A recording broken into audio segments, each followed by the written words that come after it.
thousands of years telling us the guy that created this earth created everybody else. There's no proof of that, though. There is not one physical proof of that there was a God at one point in our life. How we got here? It's a mystery. So Jesus, when he came, he rose from the dead. So that's like our proof, because it's evidence through the historic documents and the manuscripts that we have. I mean, we have a lot of manuscripts proving the validity that Jesus really did die, bury, and resurrect from the grave like he said he was going to do plenty of times. And that's there's no one else that rose from the dead, man. Nobody else that made that claim and then did it on top of it. And then all of the witnesses that we carry, it's a real historical thing. Like, the Bible's the most historic book in the whole world, man. The way it's been written 100,000 times by different views. No, that's not true. It's just been translated. Right, into all that different could be anything, languages. though. Just like you writing a book, right? And then somebody else is going to write the same book you wrote, and word it differently to completely make their beliefs different. Right. Well, no. We have the manuscripts from the Greek, the Latin, Coptic, Syriac. Like, we have all different types of manuscripts, bro. Like, from the original languages that we translate into English, translate into Chinese, translate into Russian. But we have the manuscripts in all of the copies of those originals. So that way now we can go back to what was actually originally there. It's just, in order for me and you to read it, we gotta read it in English. That's all. That's why it looks like there's why is there all these translations? Think about what you're even saying right there. It's just a translation. They have to have something to translate from. Correct. Right? And really all them copies are from the apostles and from people who copied from the apostles what they wrote down, right? And basically what they seen, what they witnessed, what they handled the word of truth. And what they seen, bro, is they seen a Jewish man that claimed to live a perfect life. He was God in the flesh, Emmanuel, God with us, fulfilled all the prophecies, which is a big miracle in itself, and then literally died, buried, and resurrected from the grave. And then not only did they believe it, not only did they write it down, but, bro, they died for it, man. 11 of the 12 apostles were martyred for their faith, man. Martyred. You know what martyred means? It means they died because they believed in Jesus. Peter was hung upside down on a cross, bro. They were going to hang him on a cross, but he said, I'm not even worthy of my Lord, and was hung upside down. These are facts. This is history. We even have historians who claim that there was a man named Jesus who was condemned by Pontius Pilate. His name is Flavius Josephus. He's one of the most common historians to actually make the claim, who wasn't a Christian, that Jesus really did. He was condemned to death, and he did many notable miracles. So we have a lot of claims. I think it's important to look into the history of it too, rather than just going by what you see. Right. Just also going by history. What is history here saying? You know what I'm trying to say? When you actually look at it for yourself, man, you really go to the history. Don't be biased, because your salvation depends on it. Your eternity depends on it. And you really go look for yourself, man. I'm telling you, it will give you a different perspective of really who Jesus is. It'll make you think. Trust me. I've done a lot of research. I was just unbiased about it, and I was like, okay, who's the truth? Because I have Muslim family, I have Christian family, I have people who believe that they're spiritual and all different types of things like that. But as you go to look into the truth, man, it's Jesus, dude. One thing I got to do is why is there so many religions when they all fight over something different beliefs too? Right. So that's another thing too. 4,000 different religions in the world. 4,000 different religions, but one God, right? Yeah. So why are they all different beliefs? Because there's the devil, and he wants to bring deception and division. But we have to remember there's really 3 major religions in the world, right? And they're the Abrahamic religions: Christianity, Islam, and Judaism. All Christianity is a fulfillment of Judaism, because the Jews are waiting on a Messiah. We believe the Messiah already came, and they rejected him, right? So really, when you look back at it, what's one of the most ancient religions that have been consistent? It's Christianity. And honestly, even Judeo-Christian values are something that even upholds this country. I mean, because of you got to realize, man, among that time, just if you have a second, when God brought down the law on Mount Sinai through Moses, the reality is, sorry, man, my bad. Sorry about that. You probably don't like the fact that I was talking about God, but ananyway, a lot of people don't, right? But the thing, I stopped. I listened.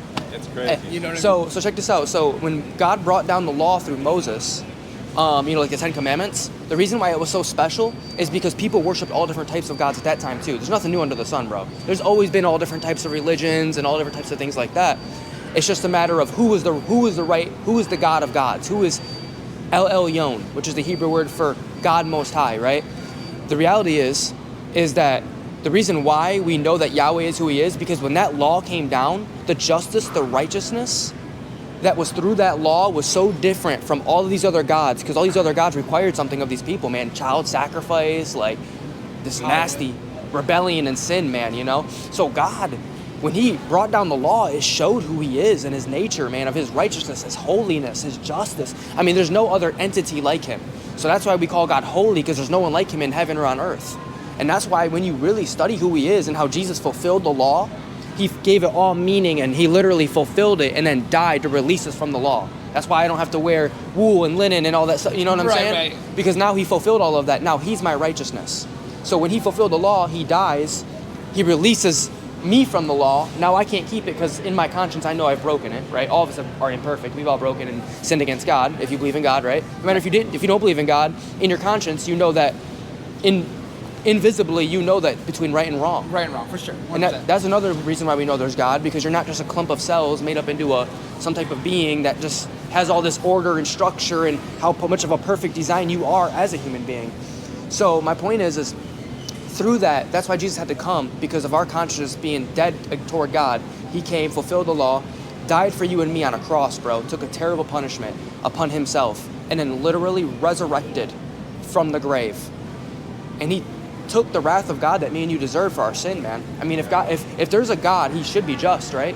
Right. There should be, if someone rapes your daughter, for instance, God forbid, I know it's a horrible sin. No, it happens every Absolutely. Sorry for my language, but yeah. No, you're okay. Absolutely. You have to think for yourself, why wouldn't God have to punish that person, right? God has to punish that person if he's truly just, because if that person don't get found out in this life, well, then I guess they just get away with it, huh? No. So that's why there's a hell, man. And Jesus talked a lot about hell. And so in Revelation chapter 21, verse 8, it says something worse than hell. It's called the lake of fire. And it says that it's for the fearful and the cowardly, the lying and the unbelieving, for those that are abominable, for adulterers, for the sexually immoral. So there is a hell, and there's something worse than that, man, that many people don't know about because they don't read the Bible. But I do read the Bible. I studied it, and I take it very seriously, and I have a ministry and stuff like that. But the biggest reason... Oh, do you need me to move that for you? Sorry about that. I made it. So go back to your question though. So, God, why is there so much sick out in this world? Sick children, sick, cancer, Absolutely. all these diseases. If God actually cared about all these people, why does he have one of the biggest diseases on this earth that walks and kills these innocent children? Kids get raped, this and this and this. Absolutely. So why would he allow that to happen and just keep on going with it? Let's just say you raped some little girl. I doubt you ever would. Is he going to forgive you because you pray to him every night to say for forgiveness? Mm-hmm. Or is he ever just... That's a good question. Or is he says, no, he raped her. He's on my shit list. He's going to hell regardless. That's a really good question. That's actually two questions. I'll answer your first one quickly. The first question is because of what Adam and Eve did in the garden. God didn't choose for the world to be like this. Man did. God gave man free will, which is actually one of the highest forms of love, because he didn't make you like a robot. He said, you have the free will to choose life or death. If you want to go that direction, go right ahead, just like a father, right? A father looks at his son and he says, hey, son, you can go ahead and do that, but I want you to know the consequences first. But I want you to do this. You don't control your son, but you try to guide him and counsel him the best you can, right? Second off, the answer finish that also is what sin entered into the world, so that's why we see all them things. Second off, no, you can't just go ahead and rape somebody and say, oh, God, forgive me. What an awful topic we just chose. I know. We could have chose anything else, but we chose that one. Oh, and I know, I hear you. It's a good question, though. The reality is that you're going to receive the consequences, whether in this life or the life to come, because of that action. But can you be forgiven? Yes, you can be forgiven. And you can be in an upstanding right with God, but you might still deal with a lot of the consequences because of your action in this life. For example, you might not ever be able to get a job if you get arrested for it, right? You'll be a convicted felon, a pedophile. You can't even live in some neighborhoods. Like, you'll experience shame and all them different things. But if someone doesn't get found out, then we know that they will be dealt with. But if they never knew Jesus and they raped somebody and, they came to the Lord, I believe they would be forgiven. I do. But if they continue in that after they came to the Lord, so God is just, God has a way of dealing with people, man. Even you're probably old enough now to see, like, life goes first full circle, bro. Oh, for sure. Even me, I've experienced it firsthand, I used to be a drug dealer, woman parties. I used to hurt a lot of people, man, betray, all them things. And Jesus really changed my whole life. But even What made you stop, though? I had a vision of Jesus in the middle of the night while sleeping at my girlfriend's. Yeah, bro, I seen him firsthand. And literally it changed me. You might say it's just a dream, but think about what you said. But dreams, I feel like dreams is a way of your body telling you what, I wouldn't say what can happen, but what's going to happen. Yeah. Like, I get deja vu all the time. Absolutely. Like, maybe twice a week. like I could almost predict something's about to happen before it actually happens. So I'm sitting there like, man, did I actually live a double life at one point? And this is my second life telling me, hey, this was about to happen, change in a different direction. I always thought about that way too. My dad, for example, non-religion. He had back surgery, basically died on the hospital bed with 5 blood clots and bowel obstruction. Then one day he woke up and he goes, something changed my life. I'm like, well, that's better basically, man. What do you mean? He goes, God came in, told me I'm not ready. Sure, now he's religious. No way. Yeah, I actually get chills thinking about that because my dad crazy. was never a religious person. Well, God told him this time. So apparently when I was 11, I had gallbladder surgery and 48 gallstones and gangrene. And apparently I told my mom that God told me I'm not ready either. Wow. When I was 11, I don't remember that, but that's not something she's gonna make up. But my whole family is religious except for me and a couple other people. What's stopping you though, man? I wouldn't say nothing's really stopping me until I hate to say it like this. I had to experience it first before it actually happened. Right, Can I pray with you real quick? No, I'm okay.